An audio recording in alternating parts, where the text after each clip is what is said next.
नमस्कार, बहुत स्वागत है आप सभी दर्शकों का। आप देख रहे हैं आज की खबर। आपके साथ मैं हूं अपर्णा शुक्ला। चलिए अपने इस खास बुलेटिन थ्रू स्टेट की शुरुआत करते हैं, जहां पंजाब के कैबिनेट मंत्री और बिजनेसमैन संजीव अरोड़ा के घर समेत कई जगहों पर ईडी की छापेमारी हुई है। सूत्रों के मुताबिक ये कार्रवाई मनी लॉन्ड्रिंग से जुड़े एक पुराने मामले और जमीनी सौदों में कथित अनियमितताओं को लेकर के की जा रही है। आज सुबह लुधियाना में उनके घर में ईडी की टीम पहुंची और बाहर केंद्रीय पुलिस बल को तैनात किया गया। अधिकारियों के अनुसार इन छापों में पंजाब के मंत्री संजीव अरोड़ा, उनके कारोबारी साझेदारी लुधियाना के हेमंत सूद और जालंधर के चंद्रशेखर अग्रवाल के आवास पर दफ्तर में शामिल रही।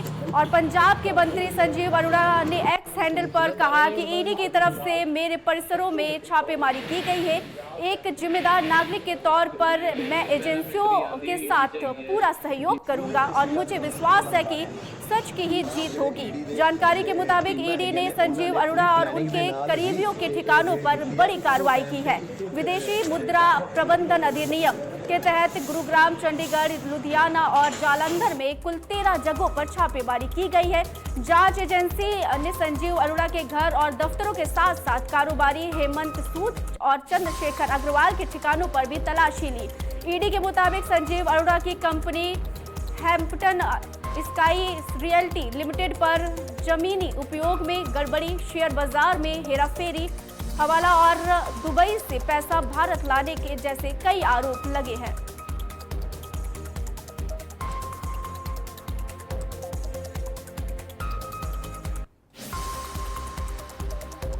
मंत्री संजीव अरोड़ा के घर पर ईडी के रेड पर पंजाब के सीएम भगवंत मान का बड़ा बयान सामने आया है। उन्होंने कहा कि संजीव अरोड़ा के घर पर इसलिए रेड हो रही है क्योंकि बीजेपी के पास राज्य विधानसभा चुनाव लड़ने के लिए 117 उम्मीदवार नहीं है और नेताओं में डर पैदा करके उन्हें पार्टी बदलने पर मजबूर करने की कोशिश कर रही है। उन्होंने कहा कि पंजाब में ईडी, इनकम टैक्स और दूसरी सेंट्रल एजेंसियों की कार्रवाई से पता चलता है कि राज्य में चुनाव के लिए बीजेपी की तैयारियां शुरू हो गई है।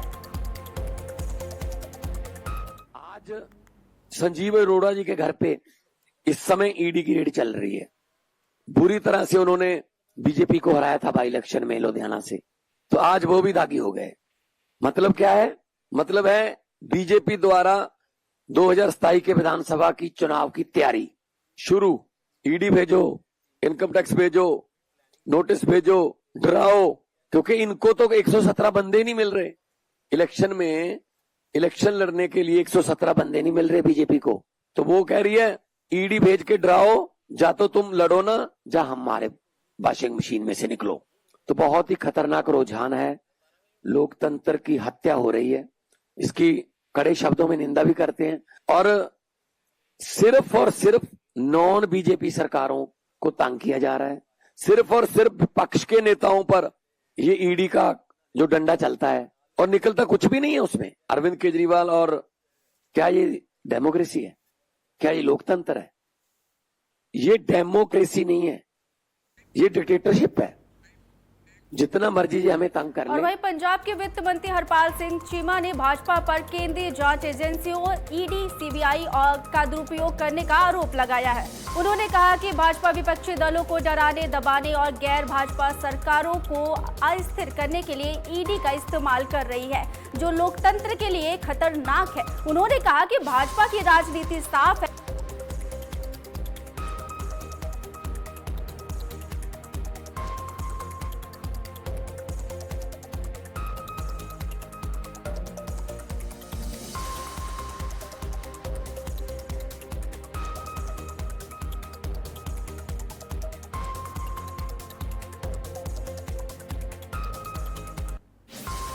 और वहीं पंजाब के लुधियाना में कैबिनेट मंत्री संजीव अरोड़ा के घर पर ईडी की रेड से सियासी हलचल तेज हो गई है।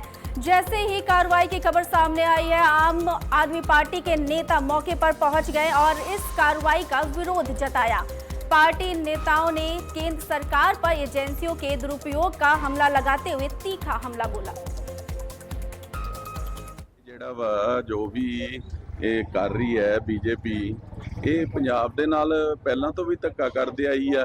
ਹੁਣ 27 ਦਾ ਇਲੈਕਸ਼ਨ ਆ ਰਿਹਾ ਵਾ, ਤਾਂ ਜਿਹੜੀਆਂ ਇਹਨਾਂ ਦੇ ਏਜੰਸੀਆਂ ਨੇ ਉਹ ਫੇਰ ਉਹਨਾਂ ਦਾ ਧੱਕਾ ਤੁਸੀਂ ਦੇਖ ਹੀ ਸਕਦੇ ਹੋ। ਜਲੰਧਰ ਪਹਿਲਾਂ ਲਵਲੀ ਵਾਲਿਆਂ ਤੇ ਹੋਈ ਹੈ ਔਰ ਅੱਜ ਰੋੜਾ ਸਾਹਿਬ ਦੇ ਉੱਤੇ ਜਿਹੜੀ ਹੈ ਰੇਡ ਚੱਲ ਰਹੀ ਹੈ। ਇਹ ਮੰਦਭਾਗੀ ਘਟਨਾ ਵਾ ਜੀ। और वहीं इलेनो के राष्ट्रीय अध्यक्ष अभय चौटाला कुरुक्षेत्र पहुंचे। उन्होंने बीबीएमबी और किसानों के मुद्दों पर सरकार पर निशाना साधा। उन्होंने कहा कि कमजोर सरकार होने के कारण हमें हमारे हिस्से का पानी नहीं मिल पा रहा है। बीबीएमबी में इरिगेशन मेंबर की भूमिका खत्म होने से भविष्य में पेयजल संकट गहराता जा रहा है और उन्होंने मंडियों की अव्यवस्थाओं और किसानों की समस्याओं को लेकर के भी सरकार पर हमला बोला। साथ ही उन्होंने चेतावनी दी है कि अगर किसानों की समस्या हल नहीं हुई तो बड़ा आंदोलन किया जाएगा।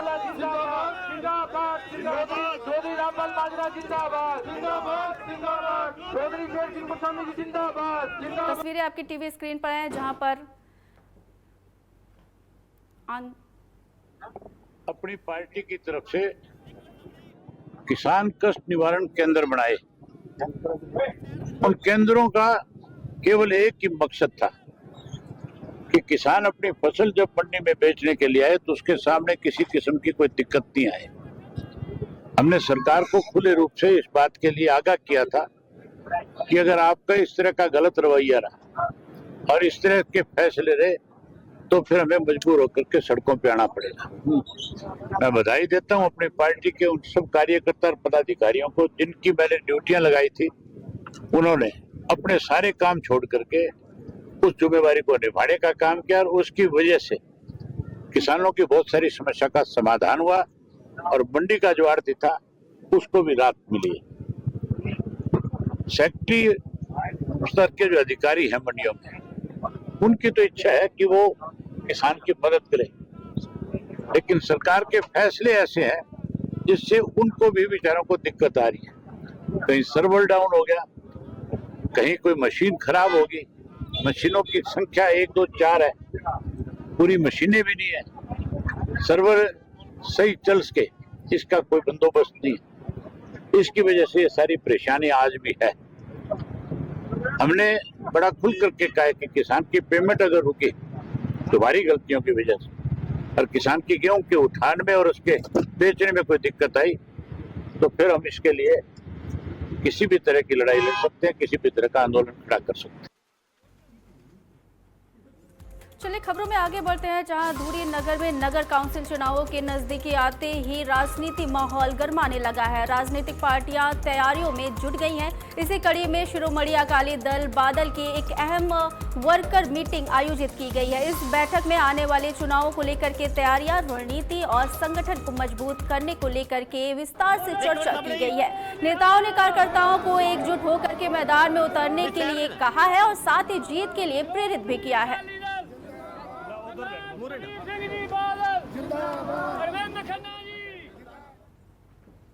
पार्टी ਦੀ ਚੋਣਾਂ ਆ ਰਹੀਆਂ ਹੈ, ਉਹਨਾਂ ਦੇ ਜੋ ਤਿਆਰੀ ਆਪਾਂ ਕਰਨਾ ਚਾਹੁੰਦੇ, ਜੋ ਗੱਲਾਂ ਪ੍ਰਧਾਨ ਜੀ ਸਾਡੇ ਜ਼ਿਲ੍ਹਾ ਦੇ ਸੰਗੜੀ ਸਾਹਿਬ ਨੇ ਜੋ ਸੁਖਬੀਰ ਜੀ ਤੋਂ ਜੋ ਚੀਜ਼ਾਂ ਲੈ ਕੇ ਆਏ ਉਹਨਾਂ ਦੇ ਬਾਰੇ ਗੱਲ ਕਰਨੀ ਸੀ। ਵਰਕਰਾਂ ਨੂੰ ਹੱਲਾਸ਼ਾਰੀ ਦੇਣੀ ਸੀ। ਉਸ ਮਸਲੇ ਤੇ ਇੱਕ ਵਰਕਰ ਮਿਲਣੀ ਰੱਖੀ ਆਪਾਂ। ਹੁਣੇ ਤੇ ਸਿਰਫ ਸ਼ਹਿਰ ਦੀ ਜੋ ਗੱਲਾਂ ਹਨ ਔਰ ਇਹ ਜੋ ਸ਼ਹਿਰ ਦਾ ਹਾਲ ਹੈ, ਇਹ ਇਕੱਲੇ ਧੂਰੀ ਦਾ ਹਾਲ ਨਹੀਂ ਹੈ, ਸਮੁੱਚੇ ਪੰਜਾਬ ਦੇ ਵਿੱਚ ਸ਼ਹਿਰਾਂ ਦੇ ਵਿੱਚ ਗੰਦਗੀ ਹੈ। ਸ਼ਹਿਰਾਂ ਦੇ ਵਿੱਚ ਕੋਈ ਕੰਮ ਨਹੀਂ ਹੋਏ, 2 ਘੰਟੇ ਮੀਂਹ ਪੈਂਦਾ ਹੈ, 4 ਫੁੱਟ ਪਾਣੀ ਖੜ ਜਾਂਦਾ ਹੈ। ਤਾਂ ਹਰ ਪੰਜਾਬ ਦਾ ਸ਼ਹਿਰ ਦਾ ਇਹੀ ਹਾਲ ਹੈ। ਔਰ ਸੰਗਰੂਰ ਜੋ ਜ਼ਿਲ੍ਹਾ ਸੰਗਰੂਰ ਹੈ, ਇਹ ਇਹਨਾਂ ਦਾ ਗੜ ਕਹਿੰਦੇ ਸੀ, ਸਾਡਾ ਕੈਪੀਟਲ ਕਹਿੰਦੇ ਸੀ, ਰਾਜਧਾਨੀ ਕਹਿੰਦੇ ਸੀ। ਅੱਜ ਤੁਸੀਂ ਮੈਨੂੰ ਦੱਸੋ ਇਹ ਰਾਜਧਾਨੀ ਹੈ? ਮੈਨੂੰ ਇਹ ਦੱਸੋ, ਤੁਸੀਂ ਪੱਤਰਕਾਰ ਹੋ, ਮੈਨੂੰ ਦੱਸਣ ਦੀ ਕੀ ਲੋੜ, ਤੁਹਾਨੂੰ ਆਪ पता है। और वहीं हरियाणा के कैथल में जिला भाजपा कार्यालय कमल में पुंडेरी के विधायक सतपाल जंबा ने सुनवाई कर आम जन की समस्याएं सुनी। इस दौरान 35 से 40 लोग पेंशन, सामाजिक योजनाएं और विकास कार्यों से जुड़ी समस्याओं को लेकर के पहुंचे। जन सुनवाई में सांसद नवीन जिंदल के कार्यालय में टीम भी मौजूद रही।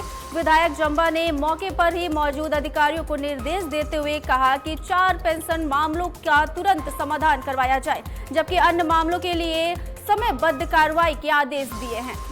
और वहीं आपको बताते चले कि विधायक ने आगे कहा कि जनता की समस्याओं का तुरंत समाधान करना उनकी प्राथमिकता है।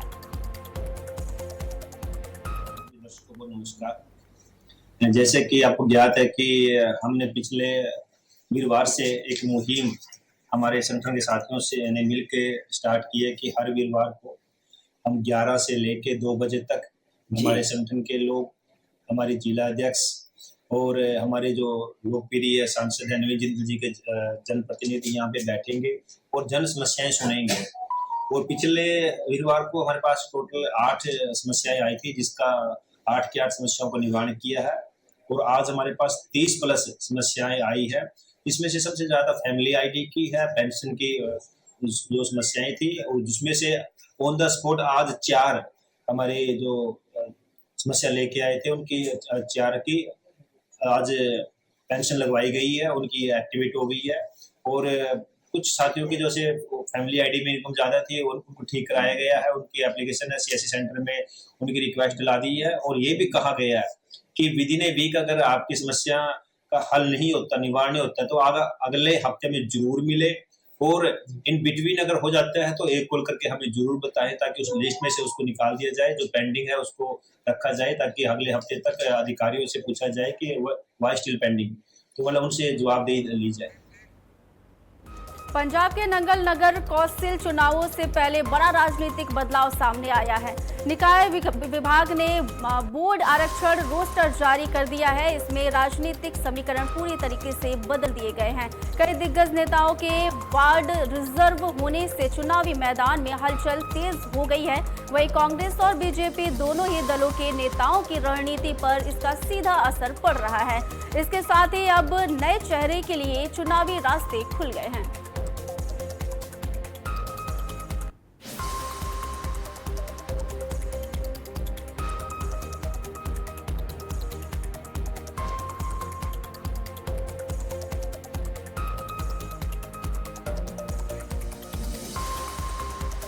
चलिए खबरों में आगे बढ़ते हैं, जहां पंजाब के वित्त मंत्री हरपाल सिंह चीमा ने भाजपा पर केंद्रीय जांच एजेंसियों यानी कि ईडी सीबीआई का दुरुपयोग करने का आरोप लगाया है। उन्होंने कहा कि भाजपा विपक्षी दलों को डराने, दबाने और गैर भाजपा सरकारों को स्थिर करने के लिए ईडी का इस्तेमाल कर रही है, जो लोकतंत्र के लिए खतरनाक है।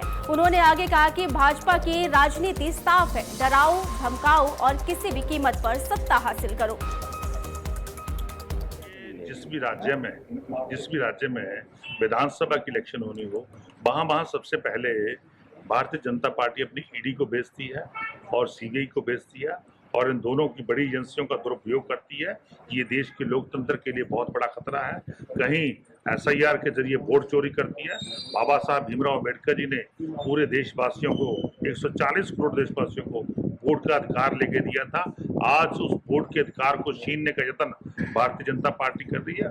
और दूसरा, ईडी और सीबीआई का दुरुपयोग करके और सभी अपोजिशन की जितनी पार्टियां उनको तोड़ने का यत्न किया जा रहा है। पंजाब के लोग ऐसा बर्दाश्त नहीं करेंगे। पंजाब ने देश को आजाद करवाने के लिए सबसे ज्यादा कुर्बानियां दी हैं, सबसे ज्यादा लड़ाई लड़ी है, और देश का संविधान लागू करवाने के लिए सबसे बड़ी लड़ाई जो पंजाब के लोगों ने लड़ी है। तो हम ऐसा नहीं होने देंगे। ये भारतीय जनता पार्टी के जितने भी नापाक इरादे हैं, उन सबको आम आदमी पार्टी 3 करोड़ पंजाबियों को साथ लेके फेल करेगी। खबरों में आगे बढ़ते हैं, जहां हरियाणा के कलायत से खबर है, जहां जन स्वास्थ्य विभाग में कथित करोड़ों के घोटाले के खिलाफ 11 दिनों में से चल रहा अनशन अब खत्म हो गया है। आंदोलनकारी राधेश्याम प्रजापति ने एसडीएम अजय हुड्डा के आश्वासन के बाद अनशन तोड़ दिया है। प्रशासन ने पूरे मामले की जांच के लिए विशेष कमेटी बनाने का भरोसा दिया है। वहीं इस मामले में दोषियों पर सख्त कार्रवाई की उम्मीद जताई जा रही है। ब्लड प्रेशर चेक किया है, जो कि 140/89 मिलीमीटर पर एसजीआर है। आरबीएस जो है इनकी 113 mg per डेसीलीटर आ रही है जी। SpO2 नेगेटिव है, 99 रूम एयर पे मेंटेन कर रहे हैं 99% जी जी। और पल्स इनकी 104 पर मिनट है जी। कहीं ना कहीं बीपी हाई लग रहा है, इसका बीपी थोड़ा हाई है जी कंपेरेटिवली, बट इनकी प्रायर हिस्ट्री जो है ऐसा कुछ इन्होंने कभी मेजर भी नहीं उस पर करवाया है। ऐसा हो सकता है कि पुराने टाइम से काफी लंबी क्रोनिक हिस्ट्री जी जो हो। हमने इनको सलाह दी है कि हॉस्पिटल में आके अपना रूटीन चेकअप कराएं, और अगर हर बार बढ़ता हुआ है तो उसके हिसाब से इनकी दवाइयाँ स्टार्ट हो सकती है। और भाई अमृतसर में मशहूर दुर्गियाना मंदिर में एक धार्मिक और मॉडर्न प्रोजेक्ट शुरू होने जा रहा है। मंदिर कमेटी के प्रेसिडेंट बीबी लक्ष्मीकांता चावला ने जानकारी दी है। उन्होंने घोषणा की है कि मंदिर परिसर में एक अनोखा मानस मंदिर बनाया जाएगा, जिसमें रामायण को डिजिटल और मॉडर्न तरीके से दिखाया जाएगा। मंदिर में डिजिटल टेक्नोलॉजी के जरिए रामायण के 7 एपिसोड दिखाए जाएंगे। मंदिर के निर्माण में करीब 7 करोड़ रुपए खर्च होने की बात कही जा रही है। यह निर्माण दुर्गियाना कमेटी की देखरेख में होगा। इस प्रोजेक्ट को 19 अप्रैल को सुबह 10 बजे औपचारिक रूप से लॉन्च किया जाएगा। ये रघुनाथ जी का मंदिर तो है ही है। वाराणसी में हम लोग जब गए तो वहां मानस मंदिर देखा। उस मंदिर का 1964 में उस समय के राष्ट्रपति जी ने उद्घाटन किया था और एक बंगाली परिवार ने करोड़ों रुपयों की लागत से वो बनाया। अब 1964 में 2026 में बड़ा फर्क है। वहां अंदर बाहर सब दीवारों पर रामचरितमानस लिखा है। कुछ मूर्तियां एक्शन में भी दिखाई देती हैं और तुलसीदास जी इस तरह बैठे हैं मूर्ति के रूप में, वो बिजली से चलते हैं और बार बार ऐसा ही लगता है कि तुलसीदास जी स्वयं उपस्थित होकर के रामायण का पाठ कर रहे हैं। वही मेरे दिमाग में था और मैं आगे मंदिर कमेटी को वही बात कही थी। तो लेकिन हमारे उस मंदिर में, मानस मंदिर में इसमें फर्क है। एक तो इसके एक विंग को तो रघुनाथ मंदिर ही नाम देना है क्योंकि पुराना रघुनाथ मंदिर था, और एक कक्ष मानस मंदिर बनेगा जिसमें दीवारों पर रामचरितमानस लिखा जाएगा, बट डिजिटल। हमें ये बताया गया है, जो बनाने वाले आर्किटेक्ट हैं, इंजीनियर हैं, कि वो जैसे रामायण जी के 7 अध्याय हैं, रामचरितमानस के 7 कांड, तो जब कोई बटन दबाएगा तो वही कांड बोलेगा जो कांड हम सुनना चाहते हैं।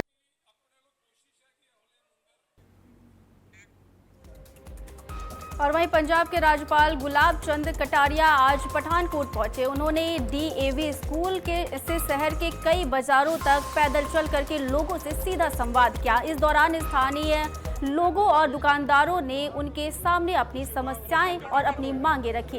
राज्यपाल ने पंजाब में बढ़ते नशे को लेकर के गंभीर चिंता जताई और इसे बड़ी सामाजिक चुनौती बताया। वहीं उन्होंने नशा मुक्त पंजाब के लिए सरकार के साथ जनता की भागीदारी को जरूरी बताया। पैदल यात्रा नशा मुक्त पंजाब बने, ये जन आंदोलन बने। सारी जनता, सब पार्टियां, सब धर्मगुरु, जितने भी लोग जो प्रयत्न करें वो सब जुड़कर सामूहिक करें और ये एक तरह से जन आंदोलन बने। इसमें हम सब लोग सहयोग करें। लगभग ये 1 जिला बॉर्डर का मेरा बच गया था, तो आज और कल में इसको भी हम पूरा करेंगे। और इतनी बड़ी संख्या में विद्यालय, महाविद्यालय, यहाँ की लोकल जनता, यहाँ के जनप्रतिनिधि, सब ने मिलकर के मैंने सभी पार्टियों के लोगों से भी आग्रह किया, मंत्री जी से भी आग्रह किया, सभी धर्मगुरु से भी कहा, ये आंदोलन मेरा आंदोलन नहीं है, ये आंदोलन पंजाब का है। और अब खबर कुरुक्षेत्र से है, जहां एनआईटी संस्थान के गर्ल्स हॉस्टल की 3री मंजिल के कमरे में से एक छात्रा का शव पंखे से लटका मिला। सूचना पाकर के मौके पर पहुंची पुलिस ने शव को कब्जे में लेकर के पोस्टमार्टम के लिए भेज दिया है और आगे की कार्रवाई शुरू कर दी है। पुलिस के मुताबिक मृतका बीटेक के 2य वर्ष की छात्रा थी। फिलहाल अभी तक छात्रा की मौत का कारण स्पष्ट नहीं हो सका है। वहीं पुलिस की ओर से मामले की तफ्तीश शुरू कर दी गई है। में एक लड़की के सुसाइड करने बारे, यानी छात्रा थी, उसके सुसाइड करने बारे सूचना मिली थी। हम मौके पे पहुंचे थे। मौके पे पहुंच के हमारे द्वारा सीन ऑफ क्राइम टीम बुलाई गई थी। उसके घर वालों को, वारसान को सूचित कर दिया गया है। डेड बॉडी का डेड हाउस में रखवा दिया गया है। उसके वारसान आने पर और कोई कंप्लेंट मूव होने पे या बयान लिखवाने पे नियमानुसार कार्रवाई कर दी जाएगी। बिल्कुल सच्चाई के आधार पर और पारदर्शिता के आधार पर नियमानुसार कार्रवाई की जाएगी। खबर संगरूर से है, जहां 4 गाड़ियां आपस में टकरा गई। ये हादसा संगरूर धूरी रोड पर तेज हुआ है। जानकारी के मुताबिक कार सवार युवक नाबालिग बताए जा रहे हैं और पुलिस उनका पीछा कर रही थी। हादसे के बाद मौके पर पहुंची सड़क सुरक्षा फोर्स ने तुरंत हालात संभाला और युवकों को पुलिस स्टेशन भेज दिया गया। ਸਾਨੂੰ ਉਹਦੀ ਟੈਬ ਦਿੱਤੀ ਉਹਦੇ ਤੇ ਸਾਰੀ ਇਨਫੋਰਮੇਸ਼ਨ ਆਉਂਦੀ ਆ, ਕਿੱਥੇ ਐਕਸੀਡੈਂਟ ਹੋਇਆ, ਕਿੱਦਾਂ ਹੋਇਆ, ਸਾਨੂੰ ਇਨਫੋਰਮੇਸ਼ਨ ਮਿਲੀ। ਅਸੀਂ ਇੱਥੇ ਪਹੁੰਚੇ, ਸਾਡੇ ਤੋਂ ਪਹਿਲਾਂ ਟ੍ਰੈਫਿਕ ਵੀ ਇੱਥੇ ਪਹੁੰਚ ਚੁੱਕੀ ਸੀ। ਜਦੋਂ ਅਸੀਂ ਆ ਕੇ ਦੇਖਿਆ ਤਾਂ ਗੱਡੀ ਦਾ ਐਕਸੀਡੈਂਟ ਹੋਇਆ ਸੀ, ਜੋ ਅਸੀਂ ਸਾਈਡ ਕਰਵਾਈਆਂ ਤੇ ਉਸ ਤੋਂ ਬਾਅਦ ਥਾਣੇ ਵਾਲੇ ਤੋਂ ਪੁੱਛਣ ਤੇ ਪਤਾ ਲੱਗਿਆ ਵੀ ਜਿਹੜੇ ਦੇ ਗੱਡੀ ਸੀਗੀ ਜਿਹਦੇ ਪਿੱਛੇ ਕੋਈ ਮੁਲਾਜ਼ਮ ਲੱਗੇ ਹੋਏ ਸੀ ਉਹਨਾਂ ਨੂੰ ਫੜ ਰਹੇ ਸੀ। ਉਹਨਾਂ ਨੇ 2-3 ਗੱਡੀਆਂ ਨੂੰ ਹਿੱਟ ਕਰਕੇ ਉਸ ਤੋਂ ਬਾਅਦ ਉਹ ਅੱਗੇ ਆ ਕੇ ਉਹਨਾਂ ਦੀ ਗੱਡੀ ਵੀ ਖਰਾਬ ਹੋ ਗਈ ਆ, ਐਕਸੀਡੈਂਟ ਹੋ ਗਿਆ ਤੇ ਉਹਨੂੰ ਅਸੀਂ ਸਾਈਡ ਕਰਵਾ ਦਿੱਤਾ ਤੇ ਉਹਨੂੰ ਫੜ ਕੇ ਬੰਦੇ ਜਿਹੜੇ ਮੁਲਜ਼ਮ ਨੇ ਉਹਨਾਂ ਨੂੰ ਫੜ ਕੇ ਸਿਟੀ ਥਾਣੇ ਅੰਦਰ ਲੈ ਗਏ। ਕੋਈ ਜਾਨੀ ਨੁਕਸਾਨ ਤਾਂ ਨਹੀਂ? ਨਹੀਂ, ਜਾਨੀ ਨੁਕਸਾਨ ਕੋਈ ਨਹੀਂ ਹੋਇਆ, ਕੋਈ ਸਰਟੀਫਿਕੇਟ ਵੀ ਕਿਸੇ ਦੇ ਕੋਈ नहीं है, अकेला व्हीकल का नुकसान हुआ। खबर भिवानी से है, जहां खिलाड़ी अन्नू घड़घस ने एक बार फिर से प्रदेश का नाम रोशन किया है। उन्होंने all India inter university judo championship में स्वर्ण पदक जीत करके शानदार उपलब्धि हासिल की है। मोहाली और इंदौर में भी उन्होंने शानदार प्रदर्शन कर अपने गांव धनाना और प्रदेश का नाम रोशन किया है। वहीं भीम स्टेडियम जूडो हॉल में उनके सम्मान में भव्य स्वागत समारोह आयोजित किया गया। माना जा रहा है कि खेल जगत में उनकी ये सफलता प्रदेश और देश के युवाओं के लिए प्रेरणादायी है। गांव की वो हमारे सीनियर कोच अजीत सर हैं, मैं मुकेश मैम और कुसुम मैम के पास भीम स्टेडियम में जूडो करती हूँ। मैंने जूडो 2017-18 में शुरू किया था। उसके बाद मैं पहला नेशनल स्कूल नेशनल खेली थी, वहाँ पर मैं ब्रॉन्ज मेडल आया था। 2023 में नेशनल गेम्स में मैंने गोल्ड मेडल प्राप्त किया था। 2025 में मैं 52 से 57 kg में वेट में खेलना शुरू किया था और मेरे 5 टूर्नामेंट में गोल्ड मेडल आया है। फिलहाल हमारे इस खास बुलेटिन में सिर्फ इतना ही। देश दुनिया की तमाम बड़ी खबरों को जानने के लिए देखते रहिए आज की खबर। नमस्कार।